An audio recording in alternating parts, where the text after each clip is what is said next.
하나님의 은혜에 감사드립니다. 이 시간 주시는 크신 은총 가운데 여러분의 마음속 깊이 주님의 뜻을 새기는 귀한 시간 되시기를 바랍니다. 불교 용어 가운데 인과응보라는 말이 있습니다. 인과응보. 아마 많이 듣기도 하고 또 일상생활에서 쓰시기도 하는 말일 겁니다.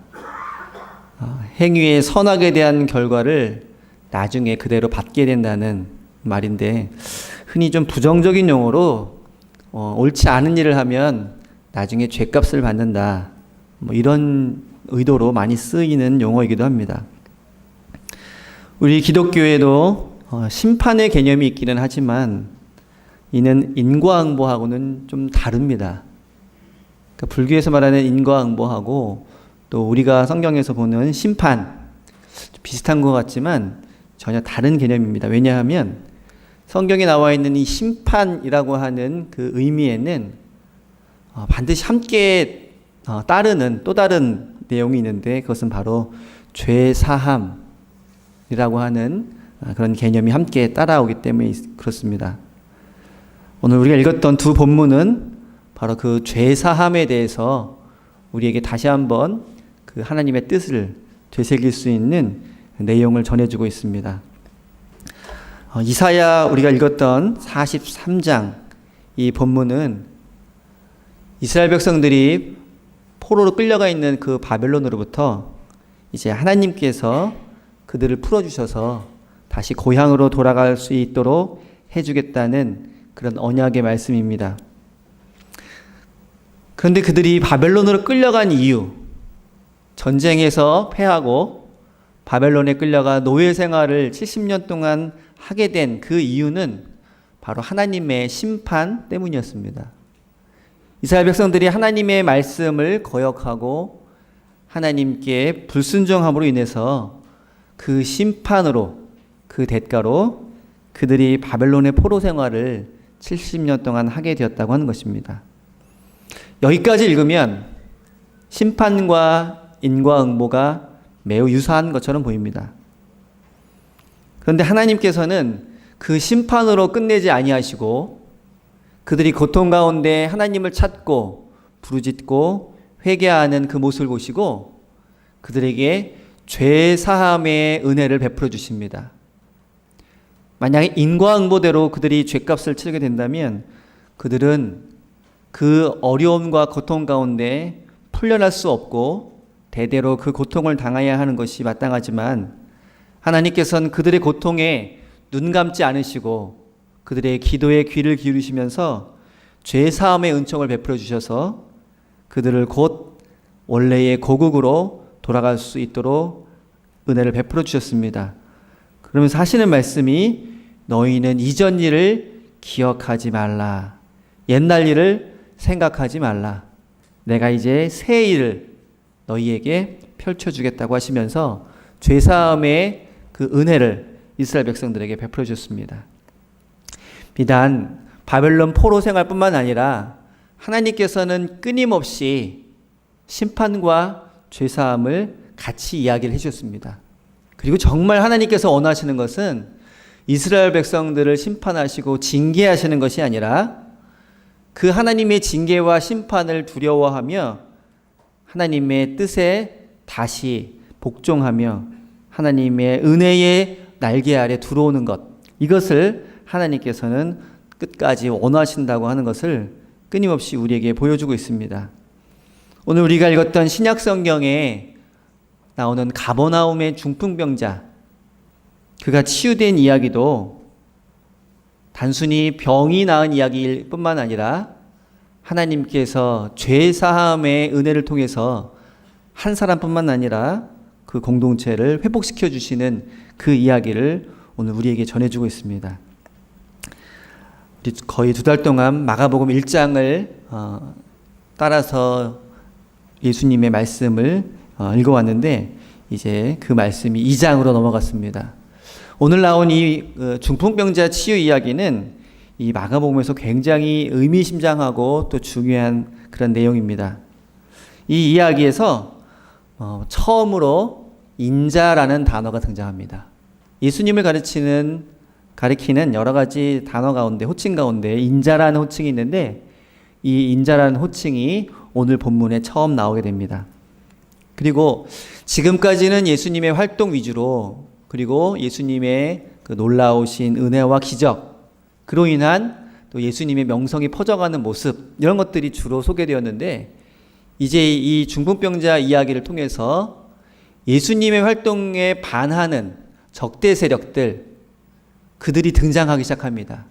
그리고 예수님의 사역과 그 적대 세력 간의 갈등, 이 갈등이 이제 이 이야기에서 최초로 나타나고 있습니다. 그리고 그 갈등은 마가복음이 끝날 때까지 계속 반복되어 나오고 있습니다. 또한 그 믿음이라는 단어, 믿음과 또 치유의 관계, 이것이 처음 등장하는 본문이기도 합니다.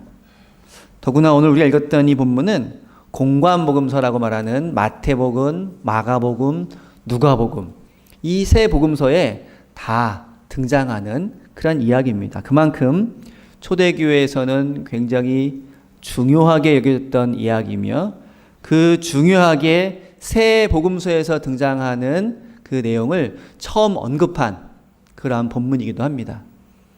이 언급을 후에 마태복음과 누가복음에서도 중요하게 여기고 여러 이야기들이 있는데, 그 중에 취사 선택을 하는 가운데 이 이야기를 빠뜨리지 않고 다시 언급을 하고 있다고 하는 것입니다. 그래서 내용적으로도 그리고 구성적으로도 이 오늘 중풍병자 이야기는 매우 중요한 그런 위치를 차지하고 있습니다. 우리가 어떤 소설을 읽거나 드라마를 보면 단편으로 끝나는 이야기도 있지만 1부, 2부, 3부 이렇게 몇 부작으로 나누어서 구성을 하는데, 마가복음을 이렇게 여러 부로 나눈다면 대략 6부작으로 나눌 수가 있습니다. 전체 16장의 이야기를 6개의 단락으로 구분해서 볼 수 있는데, 오늘 우리가 읽은 그 본문은 1부작에 해당하겠죠. 마가복음 제1부작, 그는 1장과 2장, 3장까지 진행이 됩니다. 그런데 이 마가복음의 제1부작에는 치유 이야기 5개와 논쟁 이야기 5개가 나옵니다. 그러니까 예수님이 누구를 치유하셨다, 낫게 하셨다, 이런 이야기가 5번 등장을 하고, 그 예수님에 대해서 누군가 시비를 걸어서 논쟁을 하는 이 논쟁 이야기가 5개가 등장을 합니다. 굉장히 의도적으로 맞춘 것이죠. 그런데 오늘 읽은 이 이야기는 예수님의 1부작에 나오는 치유 이야기의 마지막이면서 동시에 논쟁 이야기의 첫 부분이기도 합니다. 이 본문에 두 가지가 같이 겹쳐 있는 것입니다. 어떤 치유 이야기인지는 우리가 지난 시간 동안 살펴보았고요.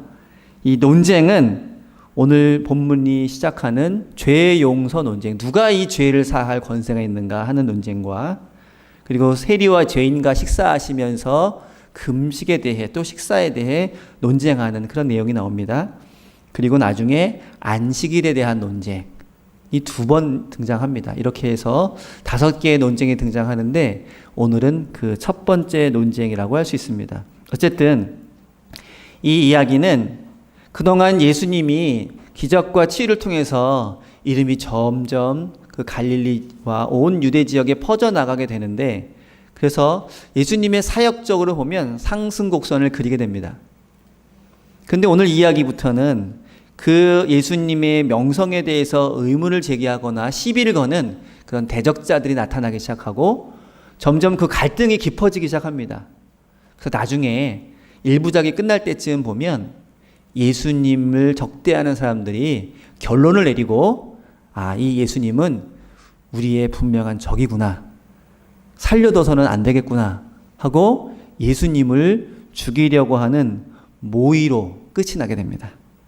그래서 오늘 이 이야기는 그러한 치유 이야기와 그리고 논쟁 이야기의 중간에 자리 잡고 있는 매우 중요한 이야기라고 할 수 있습니다. 그리고 그 이야기의 주제는 오늘 우리가 살펴본 것처럼 치유와 죄 용서, 이 2가지로 연결이 되어 있습니다. 흔히 이 중풍병자 이야기를 읽을 때 많은 사람들은 그 중풍병자를 침상위에 눕혀서 데리고 온 내 친구, 사람이 많아서 들어가지 못하는 그 집에 지붕을 뜯어서 내렸던 그 과감성과 적극성, 그러한 믿음을 보고 이 친구의 믿음처럼 우리도 과감하고 적극적으로 믿음을 나타낼 수 있어야 된다라는 메시지를 전해주기도 합니다. 물론 이는 매우 중요한 메시지이며 우리는 이 친구들의 믿음을 본받아야 할 것입니다. 때로는 조용히 또 수동적으로 신앙생활하는 분들도 계시지만 성경에서는 그보다는 좀 더 적극적으로, 좀 더 과감하게 자신의 믿음을 나타내는 것을 그렇게 권면하는 내용들이 많이 나옵니다. 그런데 본문은 거기에서 끝나지 않고 그것으로 결말을 삼지 않고 예수님이 그 병든 자를 고쳐주는 데 있어서 갑자기 그전에는 하지 않으시던 말씀을 합니다. 내 병이 낫기를 원한다. 이것이 일반적인 치유 이야기의 내용이었는데 예수님은 갑자기 그런 이야기를 하지 않으시고 내 죄가 사함을 받았다 라는 논쟁을 불러일으킬 만한 말씀을 처음 꺼내십니다. 그리고 역시 그 이야기를 들은 서기관들이 마음속에 어떻게 죄 사함을 함부로 이렇게 말할 수가 있는가. 그 당시에 죄 사함은 대제사장이 하나님의 이름으로 죄를 이렇게 용서받았다는 선언을 할 뿐인데 제사장도 아닌 그런 갈릴리 출신의 그 목수 출신의 한 청년이 그 죄 사함을 그것도 하나님의 이름으로가 아니라 자기가 직접 말할 수 있는가 하면서 예수님에 대해서 의구심과 또 적개심을 품게 되는 그런 이야기로 전개가 됩니다. 그래서 이 중풍병자 이야기는 구성이 단순하지가 않고 좀 복잡하게 돌아갑니다. 단순히 병 나았다는 이야기로 끝나는 것이 아니라 병 나음과 동시에 죄 사함의 권세가 누구에게 있고 과연 예수님이 그것을 말할 수 있느냐라는 것, 그리고 병 고침과 죄 사함이 어떤 관계가 있느냐라는 것에 이르기까지 폭넓고 다소 어렵게 그렇게 진행이 되고 있습니다.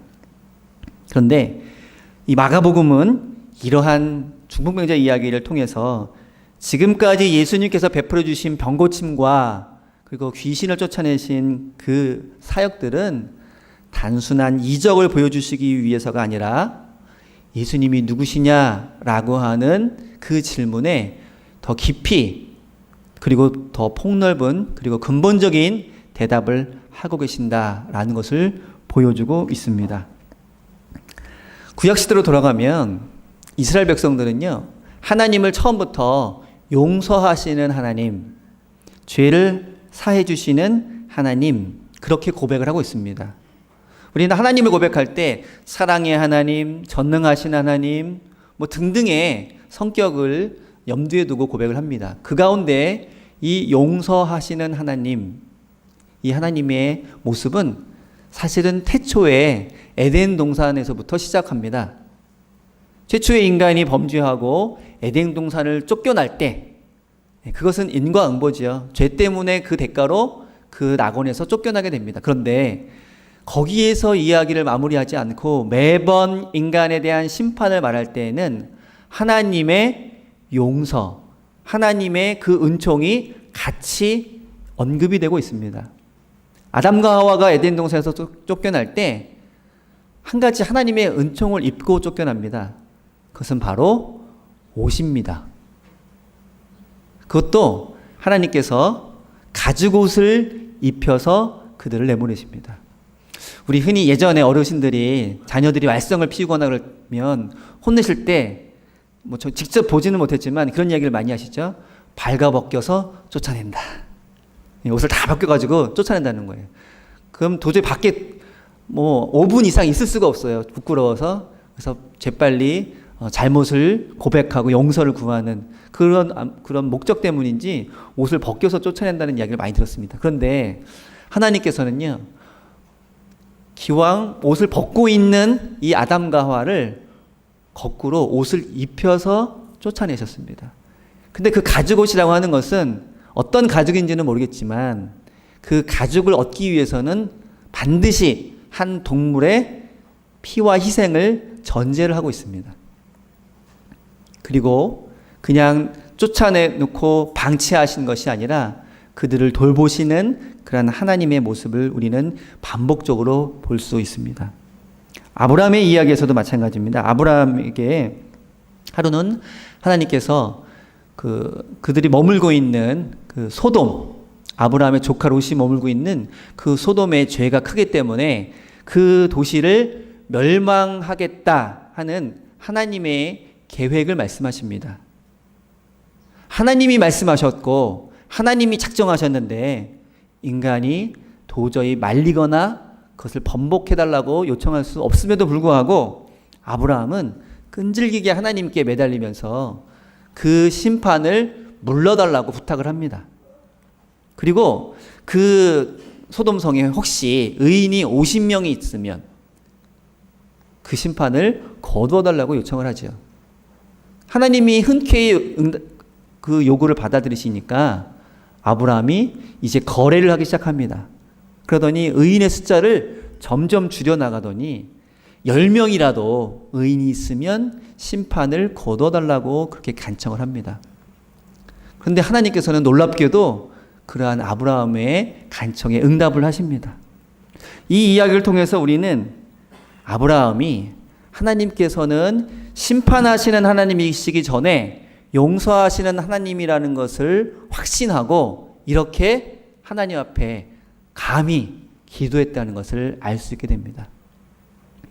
이렇게 하나님은 구약시대 때부터 심판하시는 하나님이 아니라 용서하시는 하나님으로 고백되고 있습니다.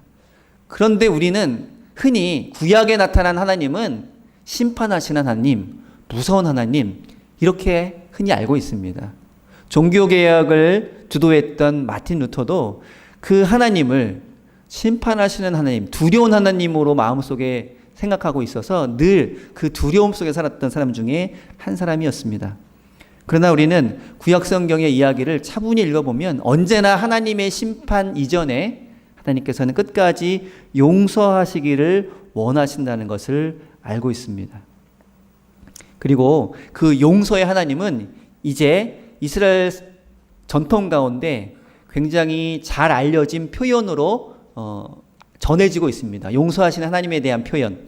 바로 그것이 나오는 게 출애굽기 34장 6절과 7절인데 우리 하나님은 자비롭고 은혜롭고 노하기를 더디하시는 하나님이시라. 그 인자를 천대까지 베풀며 그 과실과 죄를 용서하시리라. 이것이 이제 용서하시는 하나님에 대한 이제 자주 언급되는 표현입니다. 자비롭고 은혜롭고 노하기를 더디하시는 하나님. 그래서 이 표현이 그 이후에 예언자들의 예언을 통해서 매우 자주 반복이 됩니다. 우리 하나님은 자비롭고 은혜롭고 노하기를 더디하시는 하나님이시다. 그러니 속히 너희 죄를 깨닫고 돌이켜 하나님께로 돌아가라. 이런 예언자들의 예언이 반복이 됩니다. 모두 다 하나님의 용서를 확신하는 그 확신 가운데 예언을 하고 있는 것입니다. 그 예언자들 가운데서도 요나 이야기, 요나는 용서하시는 하나님에 대한 확신에 대해 아주 잘 그리고 아이러니하게 보여주고 있습니다. 사실 요나는 이 용서하시는 하나님, 노하기를 더디하시는 그 하나님을 그다지 좋아하지 않았어요. 물론 요나는 그것을 너무나도 확신했기 때문에 좋아하지 않은 것입니다. 왜냐하면 요나 때에 요나에게 베푸신 하나님의 용서의 메시지, 그 대상자가 이스라엘이 아니라 이방인 아수르였기 때문입니다. 하나님의 용서는 하나님의 백성이라고 말하는 이스라엘 백성에게만 국한된 것이 아니라 그 당시 이스라엘 백성들의 원수라고 여겨지던 아수르 사람들에게까지도 그 용서를 베풀어 주시겠다는 것입니다. 요나는 그게 너무나도 마음에 들지 않았습니다. 하나님의 용서는 우리 민족만 받아야 된다는 생각을 했어요. 하나님의 그 은총의 자비는 노하시기를 더디하시는 하나님의 그 사랑은 이스라엘 백성만 받아 누려야 된다고 그렇게 생각했습니다. 그런데 그 사랑을 아수르인에게도 나눠주겠다고 하시니까 요나는 그게 너무 싫은 거예요. 그래서 하나님의 명령임에도 불구하고 그 명령을 이행하지 않으려고 아수르와는 반대 방향으로 배를 타고 도망을 가다가 우리가 알고 있는 것처럼 하나님의 손에 붙잡혀서 결국 아수르로 오게 됩니다. 우리 자녀들도요, 부모님의 사랑을 독차지하기 원합니다. 그래서 그 사랑이 나누어지는 그 현장을 보면 마음속에 이상하게 시기심이 나오고 또 질투가 일어납니다. 인간은 그런 것 같아요. 그리고 요나도 그러한 보편적인 인간의 모습을 갖고 있습니다. 하지만 하나님의 사랑은 그렇지가 않습니다. 하나님의 사랑은 그 누구나 하나님의 피조물인 인간은 하나님께 돌아오기만 하면 하나님께서는 용서하시고 다시 받아주시기를 원하신다고 하는 것입니다. 이때 요나가 이렇게 말합니다.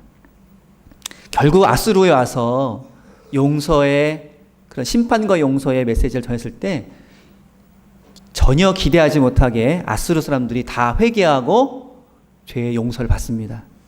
그 모습을 보자 요나는 감사하는 것이 아니라 오히려 화를 내고 짜증을 냅니다. 그리고 이렇게 이야기하죠. 하나님, 제가 진작 이럴 줄 알았습니다. 진작 이럴 줄 알았습니다. 왜냐하면 하나님은 은혜로우시고 자비로우시고 노하기를 더디하시는 하나님인 줄을 내가 알고 있습니다. 그래서 이 아수르 사람들, 우리가 생각하기에는 벌받아 마땅하고 이 세상에서 사라져야 마땅하는 이 사람들도 하나님께서는 용서하실 줄 제가 알았습니다. 그래서 제가 하나님 말씀에 순종하지 않으려고 했던 것입니다. 하나님의 백성조차, 하나님의 예언자조차 하나님의 용서하심을 이 경우에서는 싫어할 정도로, 거부할 정도로 하나님의 죄사함과 용서는 우리의 생각과 우리의 뜻을 벗어나는 크고 놀라운 것임을 이 성경은 우리에게 보여주고 있습니다. 이러한 신앙 전통 속에서 이스라엘 백성들은 매해 속죄일이라는 절기를 정해놓고 하나님 앞에 나와 속죄하고 금식하고 하루 종일 어떤 일도 하지 않는 그러한 날을 만들어서 지켰습니다. 이것이 속죄일이라고 하는 날인데 레위기 23장에 근거를 해서 그 날을 매해 지키고 하나님 앞에 속죄함으로 그 하나님의 죄 사하시는 용서의 은혜를 간구했습니다. 뿐만 아니라 이스라엘 백성들은 회당에서 예배를 드릴 때 공식적인 예배 순서 가운데 죄의 고백과 용서의 선언을 반드시 그 순서 가운데에서 실천을 했습니다. 우리 교회에서 예배 드릴 때도 항상 죄의 고백과 용서의 선언이 들어가 있죠. 이 죄의 고백과 용서의 선언은 구약시대 때부터 전해져 오는 예배 전통을 우리가 그대로 지금 이어받고 있는 것입니다. 가끔 이제 어떤 신학생들은 학교에서 이런 예배에 대해서 공부할 때 예수님이 다 우리 죄를 용서해 주셨는데 뭐 자꾸 예배 시간에 죄 고백하고 또 용서 선언하고 하는 게 들어가 있나라고 질문을 하기도 합니다.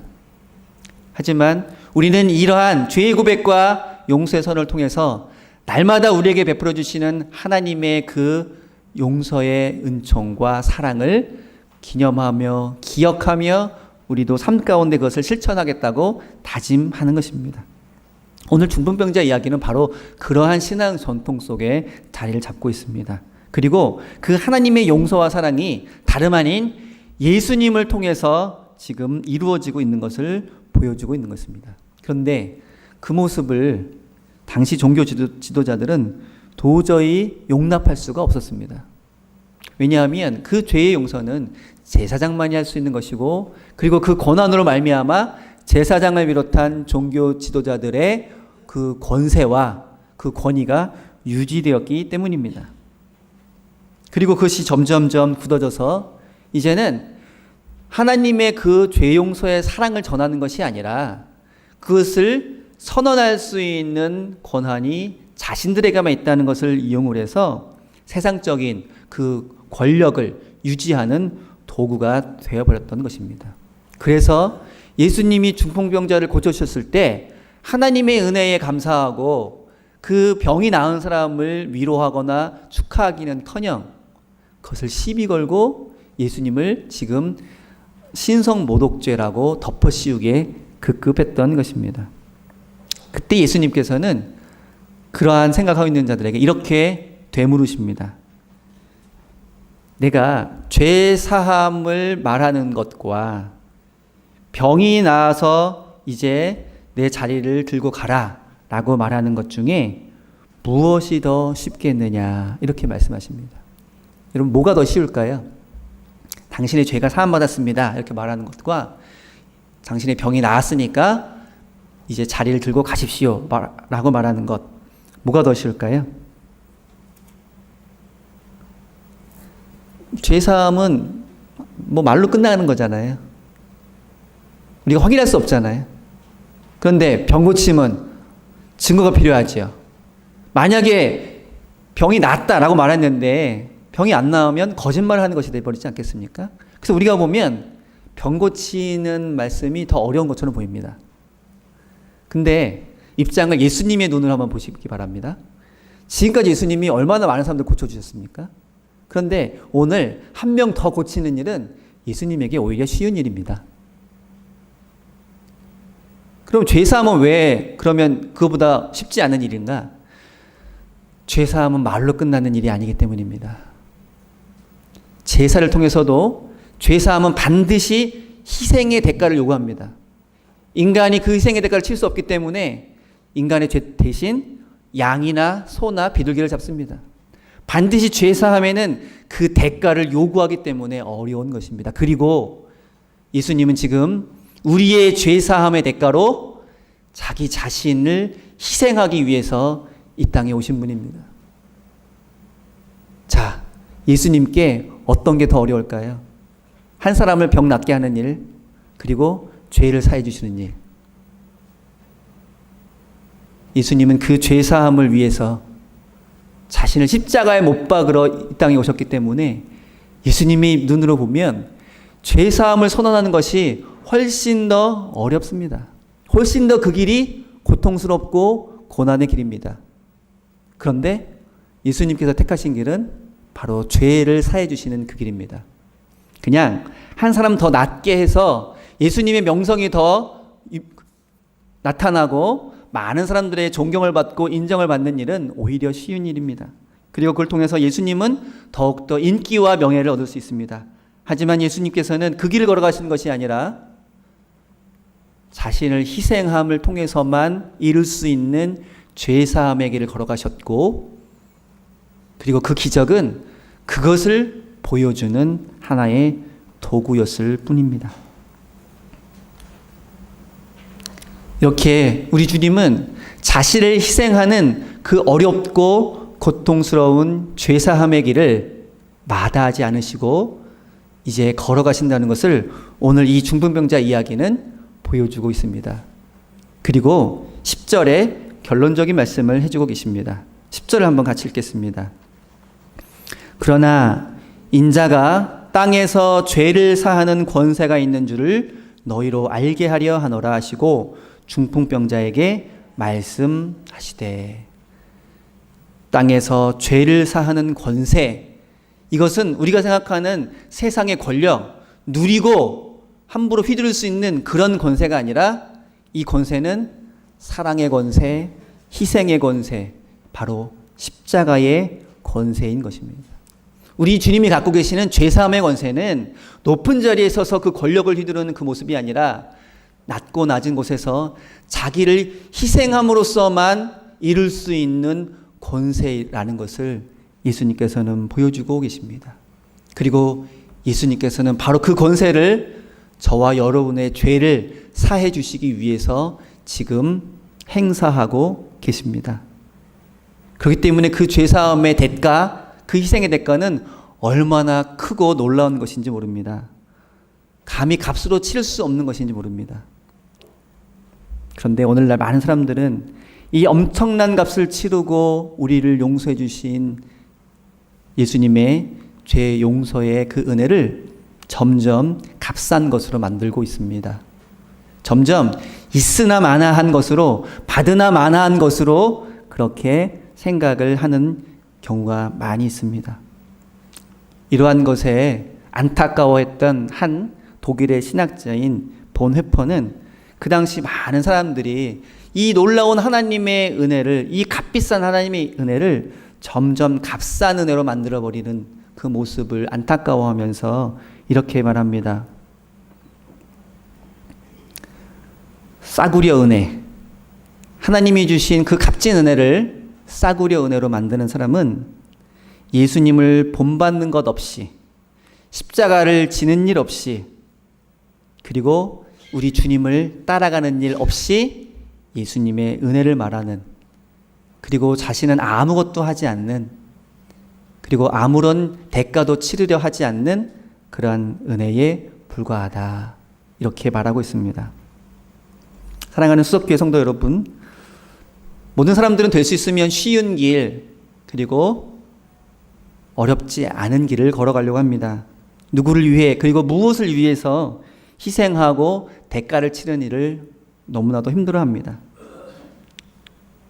그러나 오늘 우리는 이 예수님의 중풍병자를 사해 주시는 이야기를 통해서 진정한 사랑은, 그리고 진정한 용서는 그 대가를 치러야 한다는 것을 깨닫게 됩니다.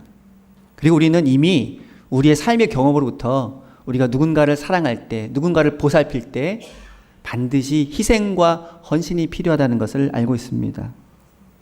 우리 주님께서는 그 자신을 십자가에 못 박음으로 인해서 엄청난 값을 치르시고 우리를 용서해 주셨습니다.